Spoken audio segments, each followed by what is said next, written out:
Welcome back to the shed. Poul Anderson is better known for his science fiction. He's won a total of 7 Hugo Awards, 3 Nebulas. He's won 1 Locus Award but was nominated 41 times.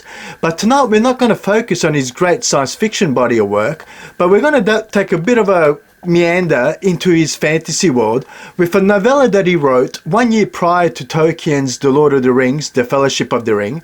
And that's the book that I'll be reviewing tonight in 3 Hearts and 3 Lions. So what we find in this epic high fantasy novel by Poul Anderson is that the main protagonist is this American trained Danish engineer in a guy called Holger Carlsen. Now Holger, the book is written, or the tale rather, is written and told just before World War II broke out. And what we have is Holger deciding to join the Danish resistance move against the Nazis. And he's out on a battlefield somewhere and he takes a shot. And he sort of wakes up from that experience expecting to be maybe in a hospital or something, but he finds himself in this woodland. And right by his side there seems to be this armor and a horse, this big stallion of a horse, and perfectly fitting armor. And even stranger than that, he appears to be able to understand the language. And what we find is that he's been transported to this, what appears to be a parallel universe, where magic and folklore and tradition seems to be reality. And what we find is that this world is divided in not so much good and evil, but law and chaos. And we may get back to that when I talked about some of my likes and dislikes for this novel. So he is sort of puzzled by this. He can't quite make out why he can actually speak this strange language that appears to be some rendition of some archaic French language. So he's all puzzled, but he's wanting to get back home. And whilst he's traveling around, he befriends 2 key people, he recruits 2 people onto his party, in a dwarf called Hugi, who's a pretty interesting character in the novel, and this swan maiden who becomes his love interest in many ways as well through the novel, and they have a bit of a relationship going on. So Hugi the dwarf, Eleonora the swan maiden, and Holger go through quest after quest trying to understand how this world is made up, fight some of these creatures from the chaos realm, and they have a main antagonist there who's this beautiful queen evil type of person, who's trying to seduce him and at the same time hinder his progress. And there's a whole lot of stuff that really happens, and this little group, this party, this fellowship really goes through and defeats werewolves and dragons and giants and all sorts of trolls and strange creatures. So really high fantasy, epic fantasy that you'd expect in a novel of the sort. So the novel is only 156 pages, but the pacing is pretty good. And we have the party encountering all these different creatures along the way to ultimately decide the ultimate fate of the party, Holger himself, and this law versus chaos. And where does it end? Will he have an opportunity to get back to his home world, wherever that may be? Will he be able to understand the inner workings of this parallel universe that he seems to be in? And can he somehow deal with all these different forces around him and make something of this new life that he has in this planet? Will he ultimately be able to return back to his own time? And what about the war that is raging in his own time? What will the repercussions be with the discoveries that he's made in this world, and how would that play out in our reality? All these questions are answered in this lovely little novel by Poul Anderson. So what did I like? Look, when I did a book haul opening quite some time back and I came across this novel, I made mention that I couldn't recall if I'd read this novel or not. But as I was reading through it, I was saying to myself, how could I forget Poul Anderson's 3 Hearts and 3 Lions? Because it is a very influential book. I mean, this book really is what started that whole Dungeons and Dragons genre of gaming, right? Because the Dungeons and Dragons games got so much of the lore from this novel, from the way the world is structured with the all the different characters and creatures that you find in D&D. That really come from that law versus chaos, right? Which was very inspirational and really apparent in Dungeons and Dragons, I was going to say, in 3 Hearts and 3 Lions, right? So I really enjoyed that genre. I mean, as a kid, I absolutely loved to play D&D. And it took me right back there. So I really enjoyed just that road trip back into my memory, back into my childhood, playing games like that. So that was very, very enjoyable for me and something that took me right back. The other thing that I really enjoyed in the novel, but I suspect it'll be controversial for some, a lot of the creatures, especially the dwarf and some of the other characters that came across, the dialogue is very phonetically written, right? And it can be a little bit tricky sometimes to follow.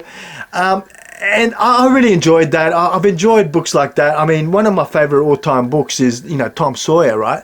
And Huckleberry Finn, where it's very phonetic, and I just love the structure of language like that. When, I enjoy that for myself. I suspect it might be a bit polarizing, though. There'll be people I suspect that would just not really like it at all. But it was a highlight for me, so I've got to call it out in the likes section. But with a bit of a caveat, right? It might not appeal to everyone because it does get rather interesting and difficult to comprehend at times. And look, as a bit of a tip, what I find really helps for me is if I come across a phonetic written word and I'm not quite sure what is meant by it, I just say it out loud, and all of a sudden I go, oh yeah, of course, right? So little pro tip potentially that might help some of you there. The other thing that I enjoyed was the blend of legends in this novel. So I thought Paul did a really good job of taking references from different stories and different legends out there. For example, he's got references to King Arthur's court. He's got references to Cortana, the magical sword in the Ogier the Dane legend.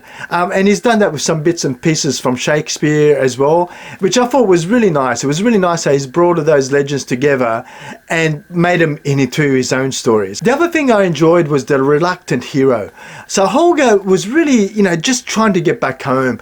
He wasn't really fitting into that hero mold like you see in a lot of sword and sorcery type novels. He was just there wanting to get back home, and he's been played this card and he's just going to play it the best he can. I always enjoy stories like that, and this one was no exception.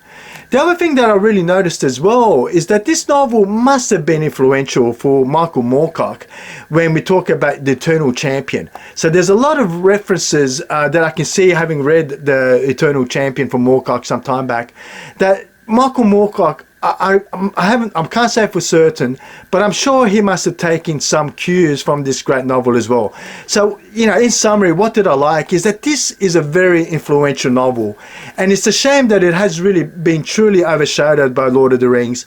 And for some reasons, I'd say that it's right. I think Lord of the Rings is a much better novel, and it's a huge epic, right? 3 big novels that I absolutely love.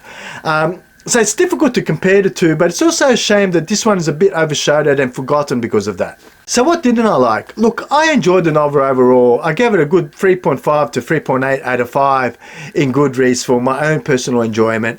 But I've got to say that the story suffered a bit from and then, right? It's like they went from one perilous quest to another, and sometimes I found that it never really felt like they were in any great danger. So I sort of thought that was a little bit lacking in the novel. I would also have to say that the characters were a little bit paper thin. They just didn't seem to really go through any growth journey. I mean, Holger was just as confused at the end of the novel as he was at the beginning, and the other characters didn't really go through any journey of transformational growth either. And I would have to say that journey never really sort of came to the dramatic ending I was hoping to find as well. I found the ending was a little bit lackluster. It didn't quite have the punch that I was hoping to get, which overall affected my overall enjoyment and why I couldn't give it a 4 or a 5 out of 5. But look, I wouldn't say it's a minor criticism. It did take away from some of my enjoyment of this novel, but I still have to highly recommend this novel, right? So who would I recommend this novel to? Look, I think if you're a Dungeons and Dragons fan, you will see the inspiration that was drawn by this novel, and I think you will enjoy it. So I've got to highly recommend it for D&D gaming fans, because there's a lot to take away from this novel.